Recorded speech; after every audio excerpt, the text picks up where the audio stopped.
जय माता की। हर हर महादेव। जिस श्री राम के चरणों में स्वयं भगवान शिव मस्तक झुकाकर प्रणाम करें, उसी श्री राम की परीक्षा लेने का विचार माता सती के मन में क्यों आया? क्या यह केवल सती का मोह था या फिर भगवान शिव की लीला में छिपा था कोई गहरा आध्यात्मिक रहस्य? हर हर महादेव। शिव महापुराण की इस अद्भुत कथा में आज हम प्रवेश करेंगे दंडकारण्य के उस प्रसंग में जहां भगवान शिव ने श्री राम को देखकर उनके प्रति अपना अगाध श्रद्धा को प्रकट किया और मस्तक झुकाकर प्रणाम किया।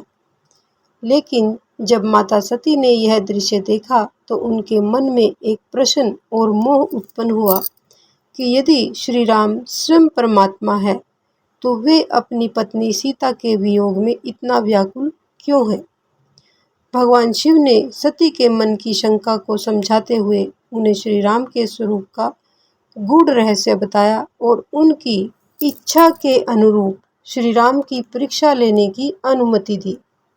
इसके बाद जो कुछ हुआ उसने सती के मोह, भगवान शिव की आज्ञा और श्री राम की दिव्यता, तीनों का अद्भुत रहस्य संसार के सामने प्रकट कर दिया। तो आइए शिव महापुराण की इस ज्ञानवर्धक और भावपूर्ण कथा को श्रद्धापूर्वक सुनते हैं। हर हर महादेव। तो शुरू करते हैं आज का विषय। कथा को शुरू करने से पहले यदि आप चैनल पर अभी नए आए हैं तो चैनल को सब्सक्राइब कर लीजिए और घंटी जैसे दिखने वाले बटन को भी दबा लीजिए ताकि आने वाली नई वीडियो की नोटिफिकेशन आपको सबसे पहले और आसानी से मिल सके। वीडियो को लाइक कर लीजिए। तो चलते हैं आज की कथा में। सती का प्रश्न तथा उसके उत्तर में भगवान शिव के द्वारा ज्ञान एवं नवधा भक्ति के स्वरूप का विवेचन। इसमें कैलाश तथा हिमालय पर्वत पर श्री शिव और सती के विविध विहारों का विस्तार पूर्वक वर्णन करने के पश्चात ब्रह्मा जी ने कहा कि हे मुने, एक दिन की बात है, देवी सती एकांत में भगवान शिव से मिली और उन्हें भक्ति पूर्वक प्रणाम करके दोनों हाथ जोड़कर खड़ी हो गई। प्रभु शंकर को पूर्ण प्रसन्न जान नमस्कार करके विनीत भाव से खड़ी हुई दक्ष कुमारी सती भक्ति भाव से अंजलि बांधे बोली कि हे देवादिदेव महादेव, करुणा सागर प्रभु, दीनों द्वारपरायण महायोगी, मुझ पर कृपा कीजिए। आप परम पुरुष है, सबके स्वामी है, रजोगुण सत्वगुण और तमोगुण से परे हैं, निर्गुण भी है सगुण भी है, सबके साक्षी निर्विकार और महाप्रभु है। हे हर, मैं धन्य हूँ जो आपकी कामिनी और आपके साथ सुंदर विहार करने वाली आपकी प्रिया हुई। हे स्वामी, आप अपने भक्त वत्सलता से ही प्रेरित होकर मेरे पति हुए हैं। हे नाथ, मैंने बहुत वर्षों तक आपके साथ विहार किया है। हे महेशान, इससे मैं बहुत संतुष्ट हुई हूँ और अब मेरा मन उधर से हट गया है। हे देवेश्वर हर, अब तो मैं उस परम तत्व का ज्ञान प्राप्त करना चाहती हूँ जो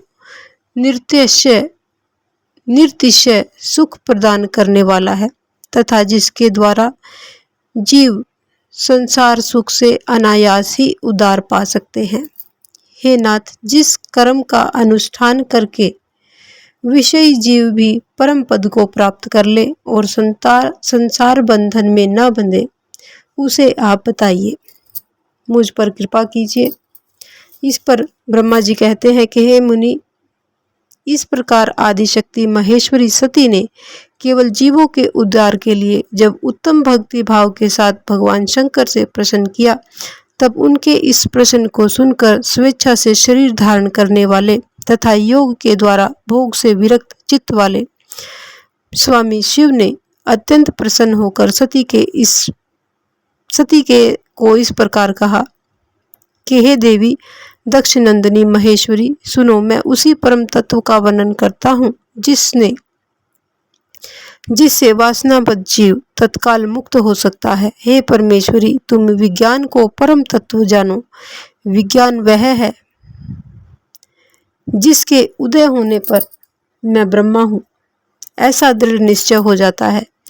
ब्रह्मा के सिवा दूसरी किसी वस्तु का स्मरण नहीं रहता तथा उस विज्ञानी पुरुष की बुद्धि सर्वथा शुद्ध हो जाती है। हे प्रिय, वह विज्ञान दुर्लभ है। इस त्रिलोकी में उसका ज्ञाता कोई ही विरला होता है। वह जो और जैसा भी है सदा मेरा स्वरूप है। साक्षात परमात्मा ब्रह्म है। उस विज्ञान की माता है मेरी भक्ति, जो भोग और मोक्ष रूप फल प्रदान करने वाली है। वह मेरी कृपा से सुलभ होती है। भक्ति 9 प्रकार की बताई गई है। हे सती, भक्ति और ज्ञान में कोई भेद नहीं है। भक्त और ज्ञानी दोनों को ही सदा सुख प्राप्त होता है। जो भक्ति का विरोधी है उसे ज्ञान की प्राप्ति नहीं होती। हे देवी, मैं सदा भक्त के अधीन रहता हूँ और भक्ति के प्रभाव से जातिहीन नीच मनुष्यों के घरों में भी चला जाता हूँ, इसमें संशय नहीं है। सती, वह भक्ति 2 प्रकार की होती है, सगुणा और निर्गुणा। जो वैदिक शास्त्र विधि से प्रेरित हो और स्वाभाविकी हृदय से सहज अनुराग से प्रेरित, यानी भक्ति 2 प्रकार की बताई गई है, सगुणा और निर्गुणा। जो वैदिक सगुणा कौन सी है? शास्त्र विधि से प्रेरित और स्वभाव भक्ति की हृदय से सहज अनुराग से प्रेरित भक्ति, वह श्रेष्ठ है तथा इससे भिन्न 2 कामना मूलक भक्ति होती है। इनके अलावा भी 2 कामना मूलक भक्ति है, वह निम्न कोटि की मानी गई है। पूर्वोक्त सगुणा और निर्गुणा ये दोनों प्रकार की भक्तियां नैष्ठिकी और अनैष्ठिकी के भेद से 2 भेदभाव वाली हो जाती है। नैष्ठिकी भक्ति 6 प्रकार की जाननी चाहिए और अनैष्ठिकी 1 ही प्रकार की कही गई है। विद्वान पुरुष विहिता और अविहिता आदि भेद से उसे अनेक प्रकार की मानते हैं। इन द्विध भक्तियों के बहुत से भेद प्रभेद होने के कारण इनके तत्व का अन्यत्र ही वर्णन किया गया है। हे प्रिय, मुनियों ने सगुणा और निर्गुणा दोनों भक्तियों के 9 अंग बताए हैं। दक्षिणनंदिनी, मैं उन 9 अंगों का वर्णन करता हूँ, तुम प्रेम से सुनो। यानी जो 9 भेद बताए गए हैं भक्ति के, निर्गुणा और सगुणा भक्ति के, उनका यहाँ पर वर्णन किया गया है। श्रवण, कीर्तन, स्मरण, सेवन, दास्य, अर्चन, सदा मेरा वंदन, संख्य और आत्म समर्पण, ये विद्वानों ने भक्ति के 9 अंग माने हैं। भक्ति के 9 अंग कौन कौन से हैं? पहला है श्रवण यानी सुनना, दूसरा है कीर्तन भजन कीर्तन करना, तीसरा है स्मरण याद करना, चौथा है सेवन करना, 5वां दास्य, छठा अर्चन करना और 7वां सदा मेरी वंदना करना, 8वां संख्य और 9वां है आत्मसमर्पण। ये विद्वानों ने भक्ति के 9 अंग माने हैं। हे शिवे, भक्ति के उपांग भी बहुत से बताए गए हैं। हे देवी, अब तुम मन लगाकर मेरी भक्ति के पूर्वोक्त 9 अंगों के यानी 9 के 9 अंगों के अलग अलग लक्षणों को सुनो। वे लक्षण भोग तथा मोक्ष प्रदान करने वाले हैं। जो स्थिर आसन से बैठकर तन मन आदि से मेरी कथा कीर्तन आदि का नित्य सम्मान करता हुआ प्रसन्नता पूर्वक अपने श्रवण पुटों से उसके अमृतोपम रस का पान करता है, उसके इस साधन को श्रवण कहते हैं यानी सुनना कहते हैं। जो हृदयाकाश के द्वारा मेरे दिव्य जन्म कर्मों का चिंतन करता है, प्रेम से वाणी के द्वारा उनका उच्चारण से उच्च स्वर में उच्चारण करता है, उसके इस भजन साधन को कीर्तन कहते हैं। हे देवी, मुझ नित्य महेश्वर को सदा और सर्वत्र व्यापक जानकर जो संसार में निरंतर निर्भय रहता है, उसी को स्मरण कहा गया है। अरुणोदय से लेकर हर समय सेवे की अनुकूलता का ध्यान रखते हुए हृदय और इंद्रियों से जो निरंतर सेवा की जाती है वही सेवन नामक भक्ति है। अपने को प्रभु का किंकर समझकर हृदयामृत के भोग से स्वामी का सदा प्रिय संपादन करना दास्य कहा गया है। अपने धन वैभव के अनुसार शास्त्रीय विधि से मुझ परमात्मा को सदा पाद्य आदि 16 उपचारों का जो समर्पण करता है उसे अर्चन कहते हैं।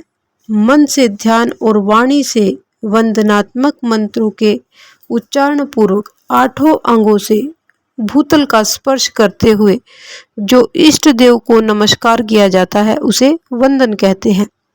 ईश्वर मंगल या अमंगल जो कुछ भी करता है वह सब मेरे मंगल के लिए ही है, ऐसा दृढ़ विश्वास रखना संख्या भक्ति का लक्षण है। देह आदि जो कुछ भी अपनी कही जाने वाली वस्तु है वह सब भगवान की प्रसन्नता के लिए उन्हीं को समर्पित करके अपने निर्वाह के लिए भी कुछ बचाकर न रखना अथवा निर्वाह की चिंता से भी रहित हो जाना, ये आत्मसमर्पण कहलाता है। ये मेरी भक्ति के 9 अंग हैं जो भोग और मोक्ष प्रदान करने वाले हैं। इनसे ज्ञान का प्राकट्य होता है तथा ये सब साधन मुझे अत्यंत प्रिय हैं। मेरी भक्ति के बहुत से उपांग भी कहे गए हैं, जैसे बिल्व आदि का सेवन करना। इनको विचार से समझ लेना चाहिए। हे प्रिय, इस प्रकार मेरी सांगोपांग भक्ति सबसे उत्तम है। यह ज्ञान वैराग्य की जननी है और मुक्ति इसकी दासी है। यह सदा सब साधनों में ऊपर विराजमान है। इसके द्वारा संपूर्ण कर्मों के फल की प्राप्ति होती है। यह भक्ति मुझे सदा तुम्हारे समान ही प्रिय है। जिसके चित्त में नित्य निरंतर यह भक्ति निवास करती है वह साधक मुझे अत्यंत प्यारा है। हे देवेश्वरी, तीनों लोकों और चारों युगों में देवेश्वरी तीनों लोकों और चारों युगों में भक्ति के समान दूसरा कोई भी सुखदायक मार्ग नहीं है। कलयुग में तो यह विशेष सुखद एवं सुविधाजनक है। हे देवी, कलयुग में प्राय ज्ञान और वैराग्य के कोई ग्राहक नहीं है, इसलिए वे दोनों ही वृद्ध, उत्साह शून्य और जर्जर हो गए हैं। परंतु भक्ति कलयुग में तथा अन्य सब युगों में भी प्रत्यक्ष फल देने वाली है। भक्ति के प्रभाव से सदा उसके वश में मैं रहता हूँ, इसमें संशय नहीं है। संसार में जो भक्तिमान पुरुष है उसकी मैं सदा सहायता करता हूँ, उसके सारे विघ्नों को दूर हटाता हूँ। उस भक्त का जो शत्रु होता है वह मेरे लिए दंडनीय है, इसमें कोई भी संशय नहीं है। हे देवी, मैं अपने भक्तों का रक्षक हूँ। भक्त की रक्षा के लिए ही मैंने कुपित हो अपने नेत्र जनित अग्नि से काल को भी दग्ध कर डाला था। हे प्रिय, भक्त के लिए मैं पूर्व काल में सूर्य पर भी अत्यंत क्रुद्ध हो उठा था और शूल लेकर उन्हें मार भगाया था। हे देवी, भक्त के लिए मैंने सैन्य सहित रावण को भी क्रोधपूर्वक त्याग दिया और उसके प्रति कोई पक्षपात नहीं किया। हे सती देवेश्वरी, बहुत कहने से क्या लाभ, मैं सदा ही भक्त के अधीन रहता हूँ और भक्ति करने वाले पुरुष के अत्यंत वश में हो जाता हूँ। आगे ब्रह्मा जी कहते हैं कि हे नारद, इस प्रकार भक्ति का महत्व सुनकर दक्ष कन्या सती को बड़ा ही हर्ष हुआ और उन्होंने अत्यंत प्रसन्नता पूर्वक भगवान शिव को मन ही मन में प्रणाम किया। हे मुनि, सती देवी ने पुनः भक्ति कांड विषयक शास्त्र के विषय में भक्ति पूर्वक पूछा। उन्होंने जिज्ञासा की कि जो लोक में सुखदायक तथा जीवों के उद्धार के साधनों का प्रतिपादक है वह शास्त्र कौन सा है। उन्होंने यंत्र मंत्र शास्त्र, उसके महात्म्य तथा अन्य जीवोद्धारक धर्म में साधनों के विषय में विशेष रूप से जानने की इच्छा प्रकट की। सती के इस प्रश्न को सुनकर शंकर जी के मन में बड़ी ही प्रसन्नता हुई और उन्होंने जीवों के उद्धार के लिए सब शास्त्रों का प्रेम पूर्वक वर्णन किया। महेश्वर ने पांचों अंगों सहित तंत्र शास्त्र, यंत्र शास्त्र तथा भिन्न भिन्न देवेश्वरों की महिमा का वर्णन किया। हे मुनीश्वर, इतिहास कथा सहित उन देवताओं के भक्तों की महिमा का, वर्णाश्रम धर्मों का तथा राजधर्मों का भी निरूपण किया। पुत्र और स्त्री के धर्म की महिमा का, कभी नष्ट न होने वाले वर्णाश्रम धर्म का और जीवों को सुख देने वाले वैदिक शास्त्र तथा ज्योतिष शास्त्र का भी वर्णन किया। महेश्वर ने कृपा करके उत्तम सामुद्रिक शास्त्र का तथा और भी बहुत से शास्त्रों का तत्वतः वर्णन किया। इस प्रकार लोकोपकार करने के लिए सद्गुण संपन्न शरीर धारण करने वाले त्रिलोक सुखदायक और सर्वज्ञ शिव, सती शिव हिमालय के कैलाश शिखर पर तथा अन्य स्थानों में नाना प्रकार की लीलाएं करते थे। वे दोनों दंपति साक्षात पर ब्रह्म स्वरूप हैं। तो ये था इसका 21 से लेकर के 23वां अध्याय, जो यहीं पर संपन्न होता है। अगला अध्याय है दंडकारण्य में शिव को श्री राम के प्रति मस्तक झुकाते हुए देख सती का मोह तथा शिव की आज्ञा से उनके द्वारा श्री राम की परीक्षा। नारद जी बोले कि हे ब्रह्मा, हे विधि प्रजानाथ, महाप्राज्ञ दयानिधे, आपने भगवान शंकर तथा देवी सती के मंगलकारी सुयश का श्रवण कराया है। अब इस समय पुनः प्रेम पूर्वक उनके उत्तम यश का वर्णन कीजिए। उन शिव दंपति ने वहां रहकर कौन सा चरित्र किया था। आगे ब्रह्मा जी ने कहा कि हे मुने, तुम मुझसे सती और शिव के चरित्र का प्रेम से श्रवण करो। वे दोनों दंपति वहां लौकिक की गति का आश्रय लेकर नित्य निरंतर क्रीड़ा किया करते थे। तदंतर महादेवी सती को अपने पति शंकर का वियोग प्राप्त हुआ। ऐसा कुछ श्रेष्ठ बुद्धि वाले विद्वानों का कथन है। परंतु मुने, वास्तव में उन दोनों का परस्पर वियोग कैसे हो सकता है, क्योंकि वे दोनों वाणी और अर्थ के समान एक दूसरे से सदा मिले जुले हैं, शक्ति और शक्तिमान है तथा चित्त स्वरूप हैं। फिर भी उनमें लीला विषयक रुचि होने के कारण वह सब कुछ संगठित हो सकता है। सती और शिव यद्यपि ईश्वर हैं, तो भी लौकिक रीति का अनुसरण करके वे जो जो लीलाएं करते हैं, वे सब संभव है। दक्ष कन्या सती ने जब देखा कि मेरे पति ने मुझे त्याग दिया है, तब वे अपने पिता दक्ष के यज्ञ में गई और वहां भगवान शंकर का अनादर देख उन्होंने अपने शरीर को त्याग दिया। वे ही सती पुनः हिमालय के घर पार्वती के नाम से प्रकट हुई और बड़ी भारी तपस्या करके उन्होंने विवाह के द्वारा पुनः भगवान शंकर को प्राप्त कर लिया। आगे सूत जी कहते हैं कि महर्षियों, ब्रह्मा जी की यह बात सुनकर नारद जी ने विधाता से शिवा और शिव के महान यश के विषय में इस प्रकार पूछा कि हे महाभाग विष्णु शिष्य विधाता, आप मुझे शिवा और शिव के भाव तथा आचार से संबंध रखने वाले उनके चरित्र को विस्तार पूर्वक सुनाइए। हे तात, भगवान शंकर ने अपने प्राणों से भी प्यारी धर्मपत्नी सती का किस लिए त्याग किया? यह घटना मुझे बहुत विचित्र जान पड़ती है, अतः इसे आप अवश्य कहें। आपके पुत्र दक्ष के यज्ञ में भगवान शिव का अनादर कैसे हुआ और वहां पिता के यज्ञ में जाकर सती ने अपने शरीर का त्याग किस प्रकार किया? उसके बाद वहां क्या हुआ? भगवान महेश्वर ने क्या किया? ये सब बातें मुझे विस्तार से बताइए। इन्हें सुनने की मेरे मन में बड़ी श्रद्धा है। आगे ब्रह्मा जी कहते हैं कि मेरे पुत्रों में श्रेष्ठ महाप्रतापी नारद, तुम महर्षियों के साथ बड़े प्रेम से भगवान चंद्रमौली का यह चरित्र सुनो। श्री विष्णु आदि देवताओं से सेवित पर ब्रह्मा महेश्वर को नमस्कार करके मैं उनके महान अद्भुत चरित्र का वर्णन आरंभ करता हूँ।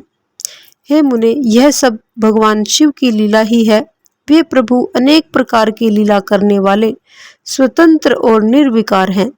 देवी सती भी वैसी ही है, अन्यथा वैसा कर्म करने में कौन समर्थ हो सकता है। परमेश्वर शिव ही पर ब्रह्मा परमात्मा है।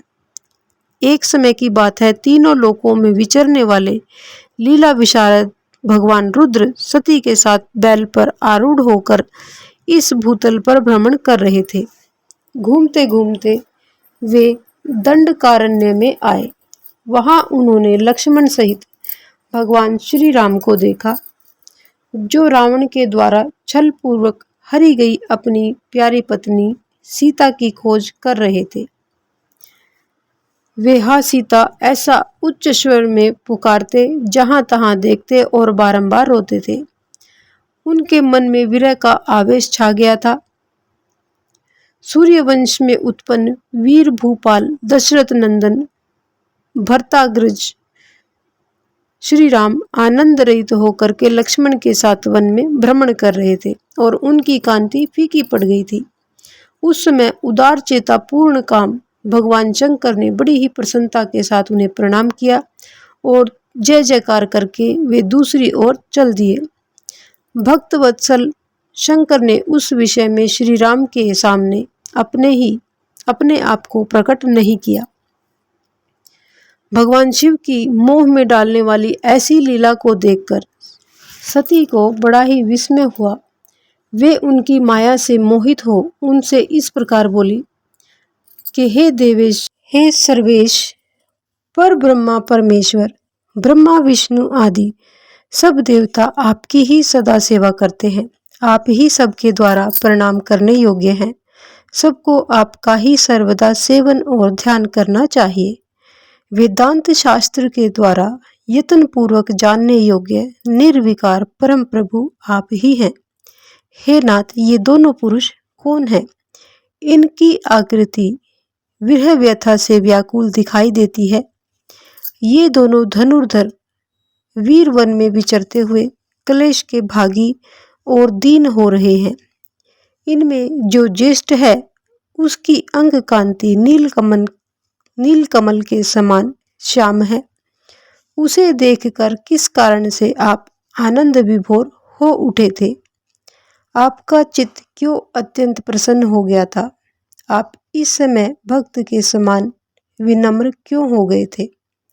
हे स्वामी कल्याणकारी शिव, आप मेरे संशय को सुने। हे प्रभु, सेव्य स्वामी अपने सेवक को प्रणाम करे, यह उचित नहीं जान पड़ता। आगे ब्रह्मा जी कहते हैं कि हे नारद, कल्याणमयी परमेश्वरी आदि शक्ति सती देवी ने शिव की माया के वशीभूत होकर जब भगवान शिव से इस प्रकार प्रश्न किया, तब सती की वह बात सुनकर लीला विशारद परमेश्वर शंकर हंसकर उनसे इस प्रकार बोले कि हे देवी सुनो, मैं प्रसन्नता पूर्वक यथार्थ बात कहता हूँ। इसमें कोई भी छल नहीं है। वरदान के प्रभाव से ही मैंने इन्हें आदरपूर्वक प्रणाम किया है। हे प्रिय, ये दोनों भाई वीरों के द्वारा सम्मानित है। इनके नाम है श्री राम और लक्ष्मण। इनका प्राकट्य सूर्यवंश में हुआ है। ये दोनों राजा दशरथ के विद्वान पुत्र हैं। इनमें जो गोरे रंग के छोटे बंधु हैं वे साक्षात शेष के अंश हैं। उनका नाम लक्ष्मण है। इनके बड़े भैया का नाम श्री राम है। इनके रूप में भगवान विष्णु ही अपने संपूर्ण अंश से प्रकट हुए हैं। उपद्रव इनसे दूर ही रहते हैं। ये साधु पुरुषों की रक्षा और हम लोगों के कल्याण के लिए इस पृथ्वी पर अवतीर्ण हुए हैं। ऐसा कहकर सृष्टिकर्ता भगवान शंभु चुप हो गए। भगवान शिव की ऐसी बात सुनकर भी सती के मन को इस पर विश्वास नहीं हुआ। क्यों न हो, भगवान शिव की माया बड़ी ही प्रबल है। वह संपूर्ण त्रिलोकी को मोह में डाल देने वाली है। सती के मन में मेरी बात पर विश्वास नहीं है। यह जानकर लीला विशारद प्रभु सनातन शंभु बोले कि हे देवी, मेरी बात सुनो। यदि तुम्हारे मन में मेरे कथन पर विश्वास नहीं है तो तुम वहां जाकर अपनी ही बुद्धि से श्री राम की परीक्षा ले लो। हे प्यारी सती, जिस प्रकार तुम्हारा मोह या भ्रम नष्ट हो जाए तुम वह करो। तुम वहां जाकर परीक्षा करो जब तक मैं इस बरगद के नीचे खड़ा हूँ। आगे ब्रह्मा जी कहते हैं कि हे नारद, भगवान शिव की आज्ञा से ईश्वरी सती वहां पर गई और मन ही मन में यह सोचने लगी कि मैं वनचारी राम की परीक्षा कैसे लूं। अच्छा, मैं सीता का रूप धारण करके राम के पास चलूं। यदि राम साक्षात विष्णु हैं तब तो सब कुछ जान ही लेंगे, अन्यथा वे मुझे नहीं पहचानेंगे। ऐसा विचार करके सती सीता बनकर श्री राम के समीप उनकी परीक्षा लेने के लिए गई। वास्तव में वे मोह में पड़ गई थी। सती को सीता के रूप में सामने आई देख शिव का जप करते हुए रघुकुल नंदन श्री राम सब कुछ जान गए और हंसते हुए नमस्कार करके बोले कि हे सती जी, आपको नमस्कार है। आप प्रेम पूर्वक बताएं, भगवान शंभु कहाँ गए हैं? आप पति के बिना अकेली ही इस वन में क्यों कर आई? हे देवी, आपने अपना रूप त्याग कर किस लिए यह नूतन रूप धारण किया है? मुझ पर कृपा करके इसका कारण बताइए। श्री रामचंद्र जी की यह बात को सुनकर सती उस समय आश्चर्यचकित हो गई। वे शिव जी की कही हुई बात का स्मरण करके और उसे यथार्थ समझकर बहुत लज्जित हुई। श्री राम को साक्षात विष्णु जानकर अपने रूप को प्रकट करके मन ही मन भगवान शिव के चरणाविंदों का चिंतन करके प्रसन्नचित हुई सती उनसे इस तरह से बोली कि हे रघुनंदन, स्वतंत्र परमेश्वर भगवान शिव मेरे तथा अपने पार्षदों के साथ पृथ्वी पर भ्रमण करते हुए इस वन में गए थे। वहां उन्होंने सीता की खोज में लगे हुए लक्ष्मण सहित तुमको देखा। उस समय सीता के लिए तुम्हारे मन में बड़ा ही क्लेश था और तुम विरह को शोक से पीड़ित दिखाई देते थे। उस अवस्था में तुम्हें प्रणाम करके वे चले गए और उस वट वृक्ष के नीचे अभी भी खड़े ही हैं। भगवान शिव बड़े आनंद के साथ तुम्हारे वैष्णव रूप की उत्कृष्ट महिमा का गान कर रहे थे। यद्यपि उन्होंने तुम्हें चतुर्भुज विष्णु के रूप में नहीं देखा तो भी तुम्हारा दर्शन करते ही वे आनंद विभोर हो गए। इस निर्मल रूप की ओर देखते हुए उन्हें बड़ा ही आनंद प्राप्त हुआ। इस विषय में मेरे पूछने पर भगवान शंभु ने जो बात कही उसे सुनकर मेरे मन में भ्रम उत्पन्न हो गया। अतः राघवेंद्र, मैंने उनकी आज्ञा लेकर तुम्हारी परीक्षा ली है। श्री राम, अब मुझे ज्ञात हो गया कि तुम साक्षात विष्णु ही हो। तुम्हारी सारी प्रभुता मैंने अपनी आंखों से देख ली। अब मेरा संशय दूर हो गया है। तो भी हे महामते, तुम मेरी बात को सुनो। मेरे सामने यह सच सच बताओ कि तुम भगवान शिव के भी वंदनीय कैसे हो गए। मेरे मन में यही एक संदेह है, इसे निकाल दो और शीघ्र ही मुझे पूर्ण शांति प्रदान करो। सती का यह वचन सुनकर श्री राम के नेत्र प्रफुल्ल कमल के समान खिल उठे। उन्होंने मन ही मन अपने प्रभु भगवान शिव का स्मरण किया। इससे उनके हृदय में प्रेम की बाढ़ आ गई। हे मुने, आज्ञा न होने के कारण वे सती के साथ भगवान शिव के निकट नहीं गए तथा मन ही मन उनकी महिमा का वर्णन करके श्री रघुनाथ जी ने सती से कहना आरंभ किया। तो आज का ये हमारा रुद्र संहिता का अध्याय यहीं पर संपन्न होता है। 24वां अध्याय संपन्न हुआ। आज की कथा को हम यहीं पर विराम देंगे। अगर आपको हमारी ये कथा पसंद आई हो तो एक लाइक का बटन अवश्य दबाएं और अगर आपको कथा पसंद नहीं आती है तो आप डिसलाइक का बटन भी दबा सकते हैं। कल की अगली कथा का विषय रहेगा श्री शिव के द्वारा गोलोक धाम में श्री विष्णु जी का गोपेश के पद पर अभिषेक तथा उनके प्रति प्रणाम का प्रसंग सुनाकर श्री राम का सती के मन का संदेह दूर करना, सती का शिव के द्वारा मानसिक त्याग। अगले वीडियो में हम इसको जानेंगे कि किस प्रकार भगवान शिव ने सती का त्याग किया। तो आज की कथा में इतना ही। अगर आपको कथा पसंद आई हो तो ज़्यादा से ज़्यादा शेयर करें। तो मिलते हैं अगली कथा में। तब तक के लिए जय माता की। हर हर महादेव।